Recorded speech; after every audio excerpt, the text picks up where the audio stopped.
네, 교수님. 네. 두 번째 강의에 참여해서 지금 제가 적절한 질문일까 싶어서 좀 망설였는데요. 네. 교수님 강의 중에 그 스트레스의 달인이라는 네. 부분에서 네. 마이너스의 그 마음의 기술을 내려놓으라 하셨는데 제가 그런 사람 같았어요. 아, 네. 네. 어떤 면에서 그러냐면 제가 이제 추석이 다가오는데 네. 그 제가 이 명절이 다가오면 저는 이제 지방에 살고 있거든요. 네. 근데 어른들 곁에 저희는 있고 이제 다른 가족들은 이제 서울에 다 있는데 이번에 네. 이제 다 내려오지 말라 이렇게 하고 저는 옆에 있기 때문에 당연히 이제 챙겨야 하는 그런 입장에 있는데 명절 때만 되면 제가 굉장히 그 마음이 불편하고 어려워지는 것 때문에 이 네. 남편과 이렇게 충돌하는 일들이 꼭 있어요. 네. 네. 네. 이러면서 이렇게 반복되는지 그래서 네. 제가 이렇게 수용하지 못하는 저를 보면서 이제 제가 음. 오늘 두 번째 참여하기 때문에 이렇게 음. 명상하고 이런 것들이 정말 반복 계속적으로 이렇게 음. 수행을 한다면 좀 이런 부분들이 해결될 수 음. 있을까? 네. 수용한다는 건 뭐 어떤 것일까라는 네. 것을 좀 여쭤보고 싶어서 네. 네. 네. 좋은 말씀 고맙습니다. 음, 일단은 그 MPPT 전반을 공부하시기 바랍니다. 제 블로그 네. 글도 좋고요. 네. 아니면 이게 저자가 이런 말하기는 좀 쑥스럽습니다만 그 제가 올해 출간한 그 MPPT 워크북을 좀 차분히 읽어보시기를 권장드리고요. 네. 왜냐하면 기본적인 지식은 있어야 되니까요. 네. 그리고 아까 말씀드렸던 것과 연결시켜서 말씀드리면 그 스트레스의 달인 그 사람은 지금 여기에 못 사는 거거든요. 그 이미 지나갔는데 붙잡고 있는 거죠. 때로는 아직 오지 않았는데 오지 않은 것을 붙잡고 늘어지는 거예요. 그래서 이제 지금 살지 못하고 과거 미래에 부정적인 그 순간을 현재로 끌어다가 사는 사람인데 그 학생 때 기억을 한번 떠올려 보십시오. 학생 때 시험 때가 되면은 굉장히 긴장되고 불안하지 않습니까? 네. 보통 사람이라면 아주 뭐 특별한 애들은 뭐 시험 때 시험을 즐기는 애들도 있을지 모르겠습니다만 대부분 불안하고 긴장되죠. 그래서 그것 때문에 오히려 공부를 잘 못하는 경우도 있어요. 그 불안과 긴장을 견디지 못하고 다른 데로 빠집니다. 우리 인간은 즉각적인 보상에 취약하거든요. reinforcement, 그 보상이 즉각적인 거에 취약해요. 그래서 지금 많이 불안하고 답답하기 때문에 무슨 자기가 평소에 보지도 않던 옛날 같으면 소설에 빠진다거나 TV를 본다거나 손톱을 깎는다거나 뭐 이것저것 서랍을 정리한다거나 아니면 요즘은 또 가깝게 유튜브 요즘 바로 스마트폰이 옆에 있으니까 뭐 유튜브 들어가서 뭐 고양이를 본다거나 쇼핑 간다거나 그러면 그 즉각적으로 이 불편한 마음이 해소되거든요. 그걸 심리학 전문 용어로는 부적 강화라 그래요. 네거티브 리인포스먼트. 내가 지금 고통이 줄잖아요. 근데 여기엔 사실은 포지티브 리인포스먼트도 있습니다. 그 자체 고양이 보는 것 자체가 즐겁고 쇼핑에서 이렇게 눈으로 아이 쇼핑한 게 즐겁고 근데 더 중요한 거는 내 지금 고통스러운 마음이 감소하거든요. 그렇기 때문에 그 부적절한 행위에 빠지고 그러다 보면 결국 시험 공부 잘 못해서 시험도 잘 못 보고 결국 불안해하는 일이 걱정하던 일이 돌아오게 됩니다. 시험 못 보면 어떡하지 하는 걱정하잖아요. 그럼 시험 못 봅니다. 그 걱정 때문에 그 두려운 마음 때문에 공부 안 해요. 그러면 결국은 걱정하는 일이 오게 되죠. 다른 일도 똑같습니다. 우리가. 그래서 명상을 하고 마음 챙김을 하는 것은 지금 여기에 힘든 것을 있는 그대로 지켜볼 수 있는 힘을 기르는 겁니다. 내가 지금 여기를 있는 그대로 바라보는 힘, 좀 심리학에서는 어려운 말로 무슨 고통 감내력이라는 말도 씁니다만 바로 인내력이라고 할 수도 있어요. 쉽게 말하면.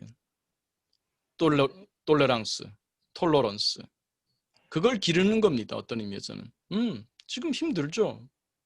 그럼 힘들 뿐이에요. 그때. 그럼 지나가면 돼요.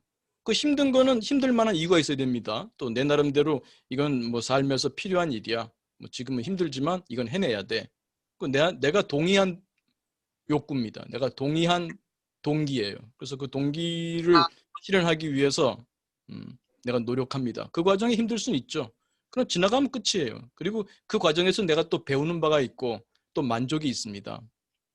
그런데 우리가 살면서 겪는 많은 스트레스는 일단 내가 하는 일이 그 행위가 내 안에서 흔쾌히 받아들여지는 욕구면 좋죠. 아, 이 욕구는 정말 내 욕구야.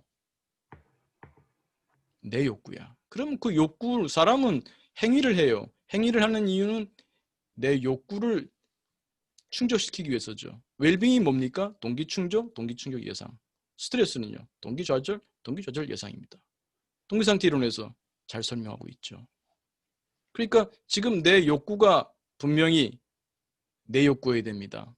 그러니까 김 선생님이 지금 명절 때 하는 일들에 대해서 그것을 일단은 내 욕구로 받아들일 수 있느냐. 그거는 아마 일단은 긍정심리가 좀 필요합니다. 긍정심리의 웰빙 인지를 통해서 이 추석 때, 뭐 또 설날 때, 이런 명절 때 하는 일에 대해서 내 욕구로 만들 수 있는 게 하나 필요하고요. 물론 그럴 때도 명상을 통해서 마음을 비우는 훈련을 하게 되면은 그러한 그 내가 해야 할 일을 내 욕구로, 내 동기로 받아들이는 것이 더 쉬워질 수는 있습니다. 그래서 그 동기를 분명히 내 동기로 할 때에 일이 힘들지 않고 또 즐거울 수 있고요. 또 하나는 제가 그 학생들의 시험 때 상황을 비유를 든 것처럼 고통을 경험할 때 그 고통만으로 충분하도록 하세요. 고통을 덧붙이지 마세요. 지금 예를 들면은 명절 때 무슨 여러 가지 일을 뭐 전을 부치고 뭐 이것저것 뭐 상을 차리고 준비하는 일들 있지 않습니까? 그 일이 말하자면은 앞에서 얘기했던 우리 두 번째 화살을 맞지 말라를 기억해 주십시오. 첫 번째 화살입니다. 아, 내가 해야 할 받아들여 일종의 힘들다 그러면 고통이라고 합시다. 물론 그것도 즐겁게 하는 사람도 있습니다만 뭐 즐겁게 못한다고 치고 그래서 고통이라고 칩시다. 1차 고통이에요. 거기다가 이걸 왜 내가 해야 돼? 저 동서들은 왜 안 해? 왜 나만 해야 돼? 왜 남편은 왜 이렇게 또 자기 혼자만 그 착한 효자야? 뭐 이런 여러 가지 불만이 나오게 되면 그것이 두 번째 화살을 쏘는 겁니다. 그 전부 치고 여러 가지 명절 준비하는 게 첫 번째 고통이라면 내가 두 번째 고통을 만들고 있는 거예요. 지금도 마찬가지입니다. 제가 어저께 그 코로나 관련해서 또 유튜브 방송 쫙 찍고 왔는데요. 코로나 첫 번째 화살입니다. 그러나 그 코로나로 인한 여러 가지 고통이 불편함이 첫 번째 화살이라면 내가 두 번째 화살을 만들고 있지는 않는가는 돌아볼 필요가 있어요. 모든 것이 마찬가지입니다. 그것이 이런 명절 때 스트레스든 직장 스트레스든 어떤 관계 스트레스든 다 마찬가지입니다. 두 번째 화살을 쏘지 마세요. 첫 번째 화살을 있는 그대로 보시고 치료할 수 있으면 좋겠죠. 그래서 일단 고통에서 두 번째 고통은 만들지 마셔라. 첫 번째 화살은 내가 살면서 이러저러한 일 때문에 받았는지는 모르지만 두 번째 화살은 맞지 말자. 안 맞을 수 있다. 왜? 내가 쏘는 화살이니까. 두 번째 화살부터는 내가 쏘는 화살이니까 두 번째, 세 번째 화살 쏘지 말자. 내가 쏘는 건 내가 안 쏠 수가 있지 않습니까? 그래서 이런 이해를 통해서 그 일을 내가 받아들여야 한다면은 내 욕구로 삼으시고 아니면은 바른 현명한 방법을 통해서 다른 사람들과 일을 나눌 수 있는 거를 뭐 모색해 봐야겠죠. 이거는 또 다른 또 긍정심리의 여러 가지 그 기술이 될 수 있겠습니다. 네. 첫째는 마음을 좀 고요히 하시고 명상 정도 명상 한번 하시고 편안하게 하시고 명상이 익숙지 않으신다면 뭐 김 선생님이 좋아하는 취미 활동을 좀 하셔서 좀 마음의 평상심을 찾은 후에 그 다음에 생각하십시오. 마음이 부정적인 상태에서는 생각하지 마세요. 그때 생각하게 되면 부정적 결과밖에 안 나옵니다. 부정적 결론밖에 안 나옵니다. 가만히 명상하시든지 좋아하는 일을 해서 일단은 평정심을 찾으시고 평상심을 회복하신 후에 그 생각을 해서 아, 이것은 이렇게 해야겠다 저렇게 해야겠다는 바른 판단을 하시고 그 다음에 실천하시면 되겠습니다. 그래서 그 말씀하신 명절 스트레스 관련해서도 내가 그 욕구를 돌아보셔야 돼요. 우리 지난번에도 그런 말씀했습니다. 우리 웰빙 인지로서 뭘 바래를 말했습니다. 뭘 바래? 가만히 속으로 돌아봐요. 내가 스트레스를 경험할 때는 내가 욕구가 없으면 스트레스가 없습니다. 동기상태 이론을 잘 한번 천착해 보세요. 그래. 내가 욕구, 동기라고도 하고 욕구라고도 하는데요. 욕구가 없으면 스트레스가 없지. 그러면 이 스트레스는 어디서 왔느냐? 남편 때문이야. 누구 때문이야? 그런 면도 있겠죠. 박조건도 있겠죠. 그러나 우리 마음 공부하는 사람 입장에서는 나를 돌아볼 때 내 탓하라는 뜻은 아닙니다. 가만히 숙고해 봅니다. 뭘 바래? 내가 뭘 바라길래 무엇이 충족되지 않아서 내가 이런 좌절을, 스트레스랑 항상 동기 좌절이잖아요. and 동기 좌절 예상. 뭘 바래? 이걸 통해서 자기를 알아갑니다. 그러니까 이런 스트레스를 통해서 오히려 나를 알게 돼요. 내가 정말 삶에서 바라는 게 뭔가?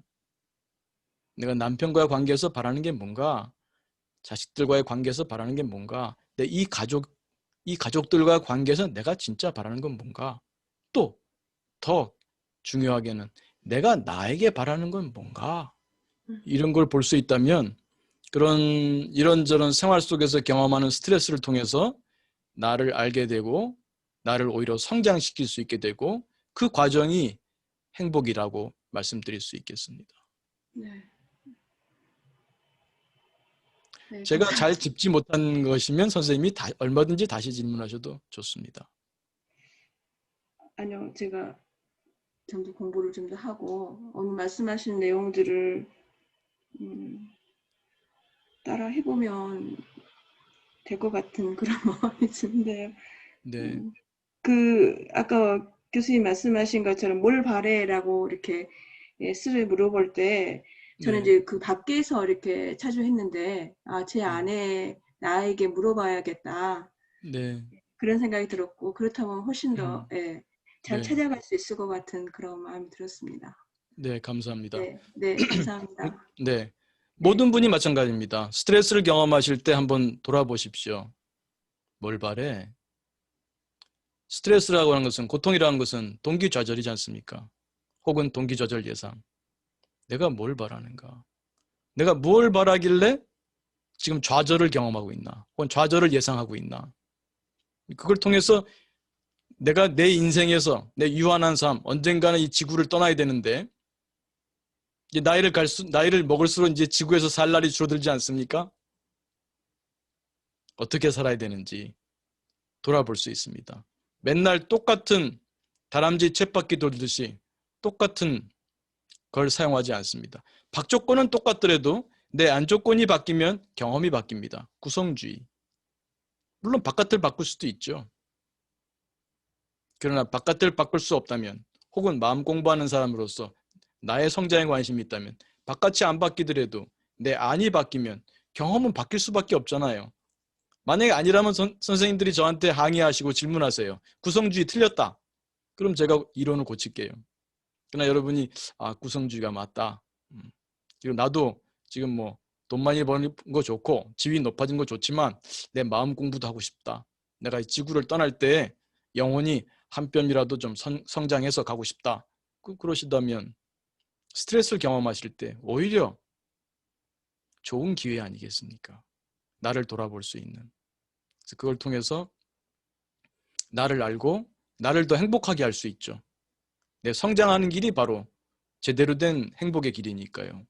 그래서 그 고통을 경험하실 때 오히려 그걸 통해서 성장하시면 좋겠어요. 제가 지난번에 그 Q&A에서 얘기됐고 그거를 저 비디오로 유튜브에 올렸습니다만 그 배웠다. 그 다시 한번 엣제브 투마로 하고 보셨나요? 다시 한번? 또 저기 그 뭐죠? 우리말로는 사랑의 블랙홀이라고 했는데 원제목으로는 그라운드 호그 데이. 가만히 볼수록 그 의미심장합니다. 우리 매일매일이 윤회입니다. 똑같은 생각, 욕구 쓰고 똑같은 행동하면 똑같은 결과만 오겠죠. 내가 다른 욕구, 다른 생각, 다른 행동을 하면 다른 결과가 오겠죠.